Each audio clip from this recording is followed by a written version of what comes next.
তীব্র ঠান্ডার মধ্যে যেখানে মানুষ ঘর থেকে বের হতে পারছে না, আর কিছু মানুষ আছে যারা কিন্তু রাস্তার পাশে এভাবে শীতে থরথর করে কাঁপছে যে বলা যায়। তো তাদেরকে দেখি আজকে কোনো সাহায্য করতে পারে কিনা। মামা, আপনার ঠান্ডা লাগতেছে না?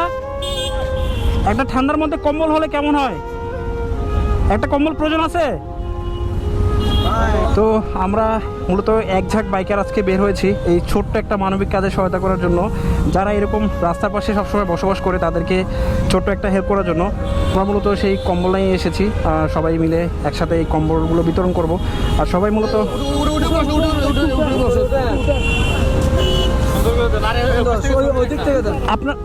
আপনার তো গায়ে কিছু নাই, আপনার তো একটা কম্বল থাকা দরকার ছিল নাকি? এটা তো আমরা দিয়ে দিলাম, তাই না? আপনার কেমন লাগতেছে? এটা পেয়ে খুশি হয়েছেন?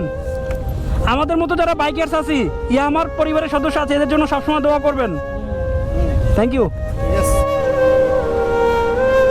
তো দেখতে পাচ্ছেন যে আসলে এই ভাইটা কত কষ্ট করে ঘুমাচ্ছে রাস্তার পাশে বস্তা দিয়ে।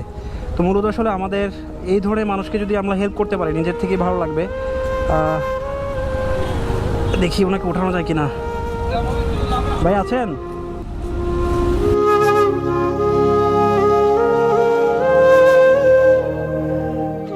আপনার তো ঠান্ডা লাগতেছে, আপনি এভাবে ঘুমাইছেন, একটা কম্বল তো প্রয়োজন না ভাই? আপনি বসেন বসেন।